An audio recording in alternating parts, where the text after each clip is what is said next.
Beginning of the story, we see a powerful man named Finist and his disciple, Andy. At this moment, both of them are going into the forest to catch a huge wild boar that has been destroying the villagers' crops. The villagers are very troubled by this dangerous animal. Even facing such a beast, Finist is not afraid. Everyone considers me a hero. If I fail to control this boar, what will happen to my honor? Finist attacks the boar with his weapon, but his small attacks have no effect. To help him, Andy also attacks the boar, but his weapon hits the boar's nose and wakes it up. No. The boar becomes furious and rushes toward Andy. At that moment, Finist steps in to stop the beast. He uses all his strength, but the boar is too powerful. With a single strong push, the boar throws Finist into the air, and he falls back down onto the boar itself. To control the boar, Andy throws a rope toward Finist. As soon as Finist grabs it, the boar begins to fly into the air. Finist ties the rope around the boar's wings and horns, finally bringing it under his control. Soon, he flies the boar into the village. When the villagers see such a huge beast dancing at Finist's command, they begin cheering his name loudly. Among the crowd is a witch named Baba Yaga. She challenges Finist and says, "If you are truly so powerful, prove it." She points to a huge stone blocking the flow of water in front of her house and asks him to remove it. Finist proudly replies that he has faced far greater dangers, and this is a very small challenge. He starts boasting about his bravery. Baba Yaga says, "I won't believe anything until I see with my own eyes." Hearing this, the villagers start laughing. Enraged and humiliated, Finist returns home. Instead of praise, people are now mocking him, and this makes him furious. He wants to prove his strength once again. Andy advises him of a way. He tells Finist about a tower where a monster has imprisoned a very beautiful girl, a princess. If Finist kills the monster and frees the princess, his fame will spread across the world. Finist decides to fight the monster. At night, Finist and Andy head toward the tower. When they arrive, they see other warriors already there. These warriors are not seeking fame. They want to rescue the princess and marry her. They ask Finist, "If we defeat the monster together, who will marry the princess?" Finist replies, "I don't want the princess. I am here only for glory." Later, Finist tells Andy that he wants to fight the monster alone and will not wait until morning. Saying this, he enters the tower through a window. Inside, Finist meets the beautiful princess. She asks him, "Have you come here to die too?" Finist replies, "I have come to save you." Hearing this, the princess runs deeper inside. Finist grabs her hand to stop her, but she pulls away and hides behind a pillar. Suddenly, a snake attacks Finist from behind. He starts fighting it, but soon realizes this is no ordinary snake, it is the monster's tail. Finist attacks the monster repeatedly, but none of his strikes work. Finally, he grabs the snake-like mouth of the tail with his bare hands and tries to tear it apart with all his strength. But as soon as he forces it open, the snake spits venom into his eyes. Finist loses his sight. He becomes blind. Even then, he does not give up. Feeling the ground with his feet, he finds his weapon and attacks again, but the monster disappears.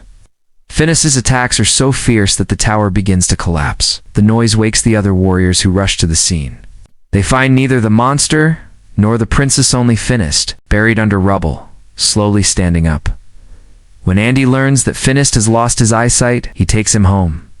Blind and broken, Finist becomes angry and bitter. Andy cannot bear to see him like this, so he goes to Baba Yaga for help and tells her everything, but Baba Yaga refuses. She says that when she was in trouble, Finist did not help her either. When Finist hears this, he becomes deeply sad. Time passes. Andy also stops visiting him. Finist struggles to survive on his own. Children steal his food. His money runs out. Eventually, he is forced to eat rotten fruit from the market. One day, even rotten fruit is unavailable. Finist sits in the market with an empty basket. Just then, Baba Yaga passes by and notices him. Seeing his condition, she takes some food from her basket and gives it to Finist. Baba Yaga placed some food into Finist's basket.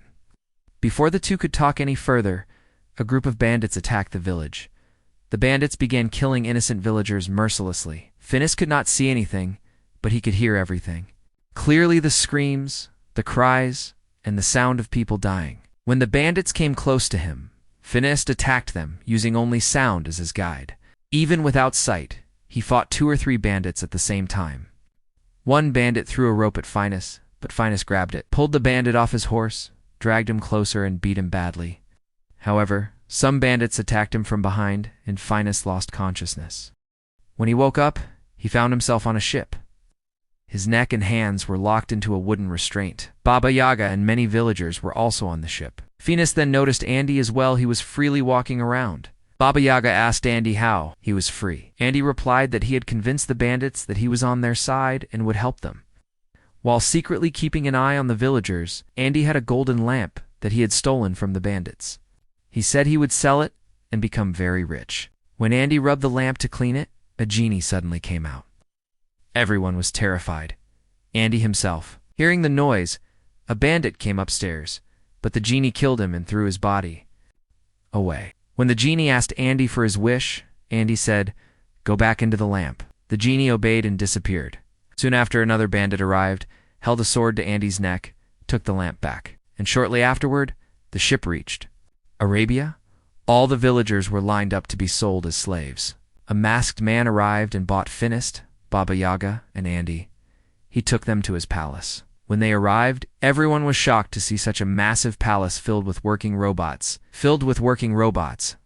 And though it was an ancient time, the masked man removed his mask and said, "I created all these robots." Explained that he had invented many machines to make human life easier. Finist told him his story, how he was once a powerful warrior, and how losing his eyesight turned his life into hell. The scientist said he had heard about Finist and Baba Yaga. He also revealed that he buys slaves only to free them. When it was time to eat, the scientist ordered food using his robots. Everyone thought it was magic, but the scientist said it was science, and that he had been working on it for over 500 years. Baba Yaga was shocked and asked how he still looked young.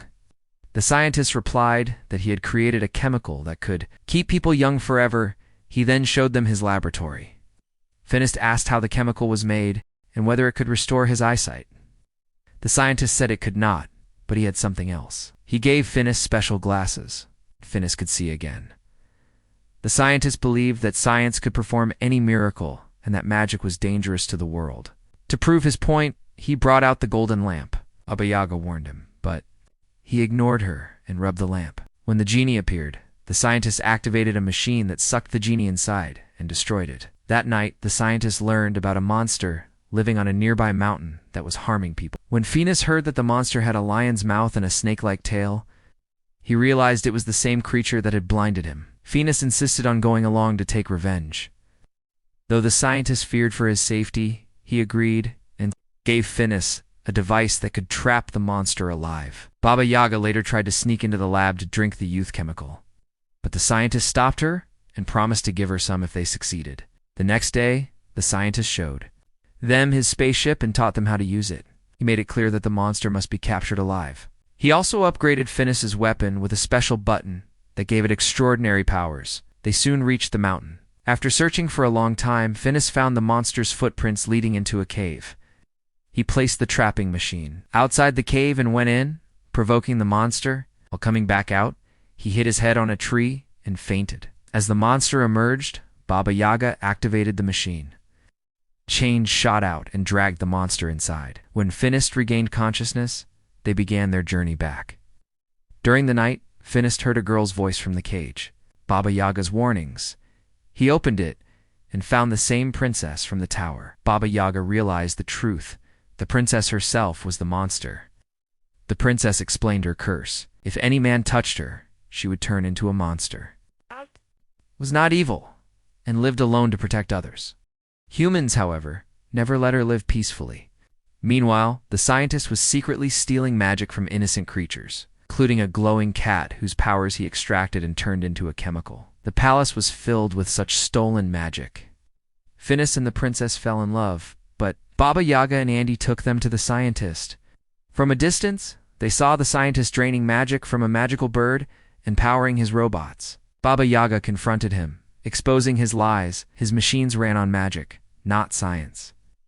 Enraged, the scientist attacked. Baba Yaga freed Finist and the princess, realizing the scientist would exploit her powers. The scientist tried to extract the princess's magic, but Finist grabbed her hand, causing her to transform into a monster and break free. A massive battle followed. Baba Yaga used magic.